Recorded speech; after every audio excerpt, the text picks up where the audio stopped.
this is Destiny of the Star Wars lens, like this really cool combination that hasn't been done before. I can't wait to take a Praxic Blade to Mars. Don't be a ridiculous fan. Just stay cool. Wait, we gotta squat it up and play through. Oh, yeah.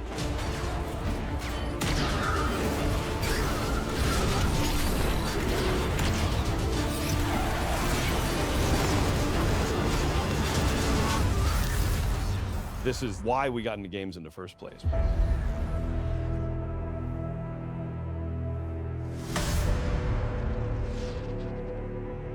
Early on, we developed this North Star, authentically Destiny, unmistakably Star Wars.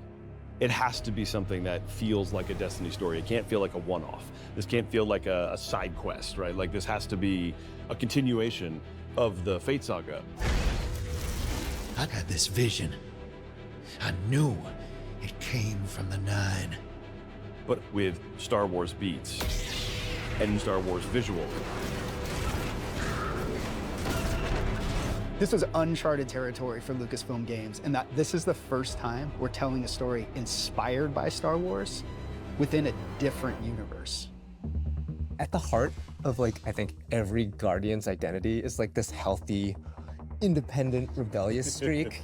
We were excited to actually explore that scoundrel fantasy, bounty hunters, the syndicates, going out and doing jobs with a ragtag team. We took inspiration from Star Wars to ensure the scale, visual language, soundtrack, and cinematic storytelling in Renegades delivered on everything fans will have come to expect from the franchise. The Praxic Blade collaboration stands out to me. Because lightsabers are so iconic, it was absolutely critical to get that balance right. The team at Lucasfilm Games was just so solutions focused. It wasn't, it has to be this way. It was a lot of back and forth and asking questions about how would this work? Well, let's talk about it. All right, so we need a different energy source. Okay, what would that look like? It was all about like what is best for the player. When we announced this collaboration with the studio, James may or may not have been wearing a fighter pilot helmet. Yeah. Destiny and Star Wars shared that same beating heart. I was like, oh, this is gonna be special.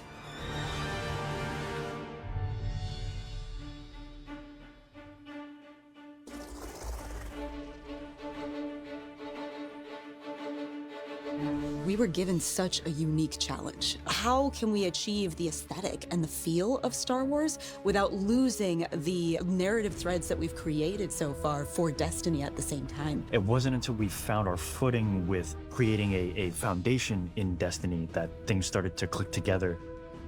I remember the first time that we went down to San Francisco. We had this really big meeting where it was the Destiny narrative folks on one side and the Star Wars narrative folks on the other side. We broke the ice by just asking, what's the bad version of this? We had a really good laugh over what that looked like. And through that, we kind of uncovered that this should be the aesthetic, the vibe of Star Wars with the truth to Destiny's narrative that we knew needed to be there too.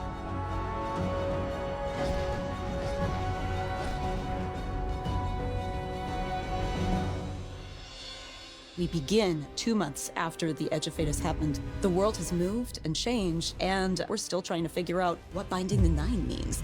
The Vanguard have redacted the prophecy of extinction. They don't want the public to panic over this prophecy. The crux of our story is the Drifter asking us to help him break Vanguard law for good reason to confront a new rising faction of Cabal called the Barren Imperium. It's what drives Eris to help the Drifter out, as well as the player Guardian. When we were thinking about what kinds of characters should be in this release, we thought about the kinds of archetypes we see throughout Star Wars. Yeah, and Drifter is an easy parallel. He and Han Solo share a cocky attitude, both former criminals. In Star Wars, there's a plethora of sassy droids. We have our own version of that through Ghosts, and Blue is no exception. Oh, look.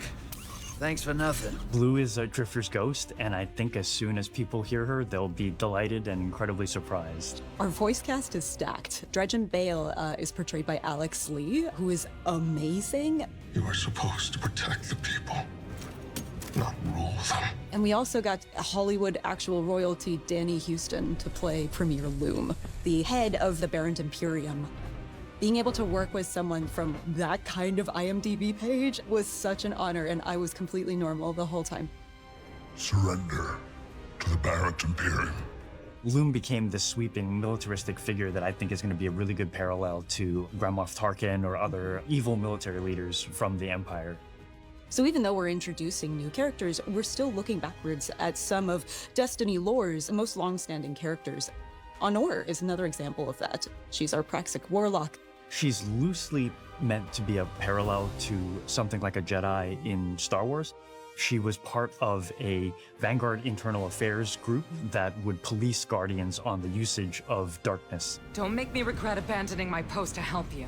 Not now, Honor. Yeah, she has to grow up with the times a little bit because the world has changed and a whole lot of people are using darkness now. And she gets to grow and kind of ask herself, like, am I still adhering to my own values if I allow myself to be open to these kinds of ideas?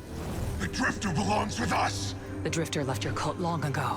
And then there's Bale, Dredgen Bale. Dredgen is a dark guardian that represents absolute darkness.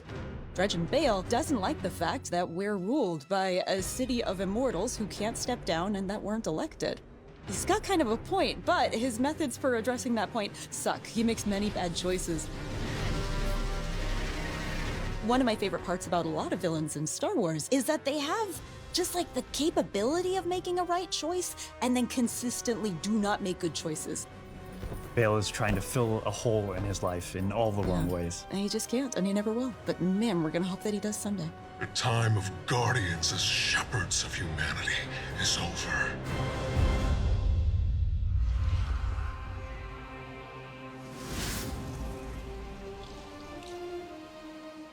This has been an opportunity where you love Destiny, you love Star Wars, you want to do something with both. What are you going to put into it? Oh my God, it was such a challenge at first, finding that sweet spot of how do we make something that can live in both worlds and not feel out of place in either, but also feel totally new and exciting. It wasn't always about where do we find the exact middle ground, 50-50 Star Wars and Destiny, because at that point, you're feeling almost a little derivative. There's those moments along the way when we were like, this is just Star Wars. This is not the purpose of the collaboration. We want to have something kind of new that makes you think of both. I remember when we were trying to figure out what we're going to do with our new Cabal. We started in that place where it's just Cabal wearing a stormtrooper outfit. Yeah. But it wasn't until we injected more of that weird alien design of a lot of these armor sets. That was kind of what switched it over from this is too derivative to this is really working. I think it comes through in the visuals and every single map. There are little Easter eggs and little treats here and there that we hit around, and Lucasfilm Games has been awesome at collaborating with us and even putting some of their input onto our maps so we can really give the players something exciting. The switch flipped in my head like, oh, we would never have done this without this collaboration was the Syndicates. Yeah. We're going places with the Vex and the Elixni and the Cabal that we really weren't going to go before. Oh yeah, and trench coats. And trench coats, yeah. We have Vex in trench coats that are playing cards. It's so awesome, and I don't think we would have dared do that if we didn't have this opportunity. No, and it was the perfect time in our universe to do it too. The Star Wars fans on the team just start coming out, telling their stories about what they're excited to build, and far be it for me to get in the way. We make a lot of weapons in Destiny. How do you take a weapon in Destiny, which we have literal like 4 digits of guns, and Understatement. right, and make something that feels new but also does justice for Star Wars? And Blaster was really obviously the choice. They're roughly in 2 groups. There's dynamic blasters, which are intended to be harder hitting, firing a ton. Brute force. And then we have a number of balance blasters. As you're shooting, and the heat is building up, you're going to have a venting opportunity where you can hit a perfect vent. It's like functionally a reload, so you can start shooting again much faster. Sweet. I gotta ask though, what about those Cabal blasters? Are they accurate? What difficulty are you playing on?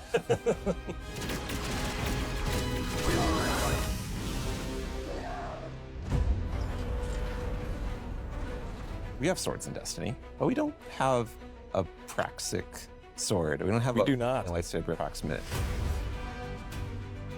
It's an exotic primary weapon that's kinetic, where you can reflect a bunch of blasts, kill enemies with it, and throw it out and get a ton of damage.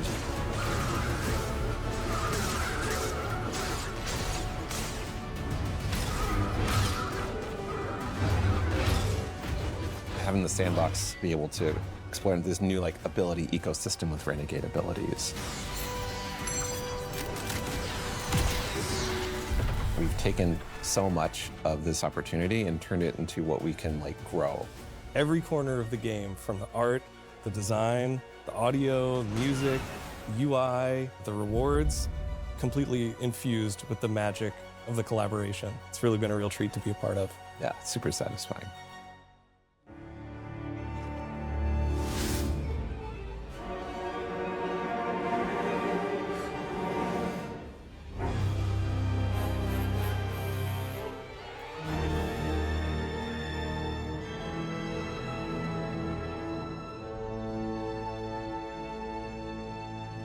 Good morning, everybody.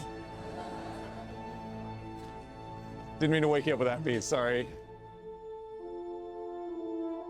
The overarching theme for this was to create a score for this release that felt like it was cohesive as a whole.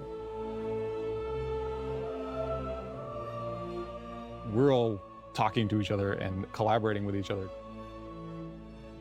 We were able to explore different ways of orchestrating, different ways of writing with the orchestra that expand on the Destiny palette and make it fresh and new. When I look at the Star Wars scores, there were certain elements that naturally fit string flourishes or wood flourishes that would play into a certain moment. When it's like, oh, I know I want something to feel more Williams, so I'll push it, not this Williams, the John Williams. I'll push it more in that world. Another thing too is the amount of percussion. I had some ideas that felt more full-on Star Wars, and once you flesh out the percussion arrangement, it instantly sounds more Destiny as a result. For me, a lot of it was about framing, where when I use a lot of the Destiny themes, how I set them up and how I'm transitioning in and out of moments are much more Star Wars-y in terms of the harmony and orchestration. I think the most exciting part about this was the opportunity to work with these guys and Mike. You definitely made it a point to kind of bring us together and listen to each other's music. But Brendan, you wrote something with the most beautiful oboe solo in it, and it drives me nuts that I didn't think of it first. No one wanted to follow Brendan is what it came down to. Brendan's cues just sound amazing from the start.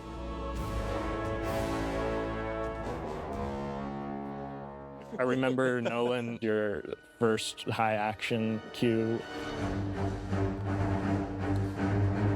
Everyone was like, whoa, because it's really fast, really intense. Josh kept on spinning around and looking at you. Humans have to play this. Jeez. Destiny has so many themes, and that's a great vehicle for doing the Star Wars spin. Our first meeting was discussing that main theme, and I remember hearing it for the first time.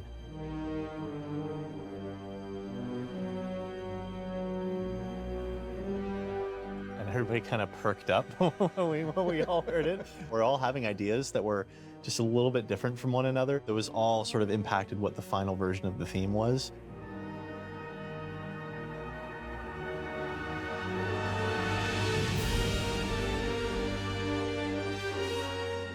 Dredge and Bale. That kind of teed off the main theme, and the fact that we were exploring the idea of this kind of anti-Guardian character set in this story of scoundrels. We wanted something that would be a backbone to tell a longer arc story. It has a layer of ominousness to it. It has a layer of mystery to it, but it can be turned other ways. I felt a sense of menace. Yeah. I'm just excited to get to experience it with players. Just really hope that, personally, I've written something that they can really connect with and love, and if I can cause a couple of goosebumps in there, I'll take that as a bonus too. I hope players get taken on a journey that inspires them and makes them feel like this world is really unique and really special. My favorite feeling as a creator is getting to watch someone's look of like absolute surprise. I want players to feel hope, that exciting, boundless potential that Destiny has, and world of possibility that Star Wars unlocked.